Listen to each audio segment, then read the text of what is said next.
ఈ సైడ్ చూస్తున్న వాళ్ళందరికీ నమస్కారములు. నా పేరు ఎం మనోజ్. నేను జెడ్పీహెచ్ఎస్ కొండాపూర్లో చదువుతున్నాను, జిల్లా సంగారెడ్డి. నేను ఇప్పుడు చెప్పబోయే అంశం డ్రగ్స్. అసలు డ్రగ్స్ అంటే ఏమిటి? డ్రగ్స్ అంటే ఒక పదార్థాలు లిక్విడ్ సాలిడ్ రూపంలో ఉంటాయి.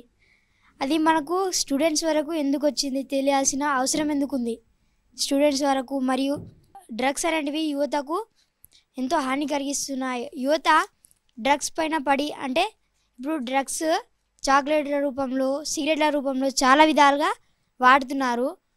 మనకు తెలియదు అది ఎందుకు వాడుతున్నామని. ఎలా అంటే ఇప్పుడు ఎగ్జాంపుల్గా చాక్లెట్ తీసుకో బాబు తిను అంటే ఏమంటాం? తీసుకొని తినేస్తాం అంతే. అది దానివల్ల మన అది డ్రగ్స్ తీసుకున్నప్పుడు మన బ్రెయిన్లో ఉండే సెంట్రల్ నర్వస్ సిస్టమ్, నాడీ వ్యవస్థకు దెబ్బతిని మన మైండ్ కరెక్ట్ పనిచేయక యువత స్తకమకం అవుతున్నారు. దానికోసం ప్రభుత్వం వాళ్ళకు చికిత్స కోసం హాస్పిటల్ తయారు చేశారు. అంతేకాకుండా మరియు గ్రామాలలో ఉపాధి కల్పిస్తున్నారు. మన దేశానికి మన యువత ఎంత అవసరమో మనకు తెలుసు. అలాగే ఈ మత్తు పదార్థాల కోసం నెలమందు యుద్ధాలు జరిగాయి.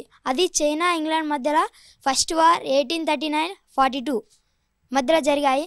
సెకండ్ వార్ కూడా జరిగింది. కాబట్టి అది ఎందుకు జరిగిందంటే చైనా లోపల యువతకు ఇంగ్లాండ్ వాళ్ళు డ్రగ్స్ ఇచ్చి వారి దేశం ఎదగకుండా చేశారు. దానివల్ల చైనా వాళ్ళు ఇంగ్లాండ్ వాళ్ళపైన దండెత్తారు. అలాగే ఇప్పుడు ఈ రోజులలో కూడా కొకైన్ ఇలాంటి డ్రగ్స్ని వాడుతున్నారు. అందువల్ల ఇది భారతదేశంలో కూడా చాలా ఎత్తున పెరుగుతుంది. మన భారతదేశంలో 1200 కిలోల డ్రగ్స్ని ఆంధ్రప్రదేశ్ నుంచి మహారాష్ట్ర వెళ్ళేటప్పుడు పట్టుకున్నారు. అది ఎందుకు జరిగింది? ఎందుకలా? అసలు డ్రగ్స్ మనకేం అవసరం? లాభం వస్తుందనా? ఎందుకలా? డ్రగ్స్ తీసుకుంటే మన శరీరానికి హాని కలిగినప్పుడు మనం తీసుకోకూడదు. మరియు మన యువత చెడిపోతుంది. దానివల్ల మనం బాగా శ్రద్ధ తీసుకోవాలి. అందుకోసము ఎంతో శ్రమపడి మన దేశాన్ని పైకి తెచ్చుకుంటున్నాము. అంతేకాకుండా మన పైన అమెరికా మరియు చైనా వాళ్ళు చాలా ట్యాక్స్లు విధించి ఎంతో కిందికి తోయాలని చూస్తున్నారు. కాబట్టి మనం మన యువతను కాపాడుకోవాలి.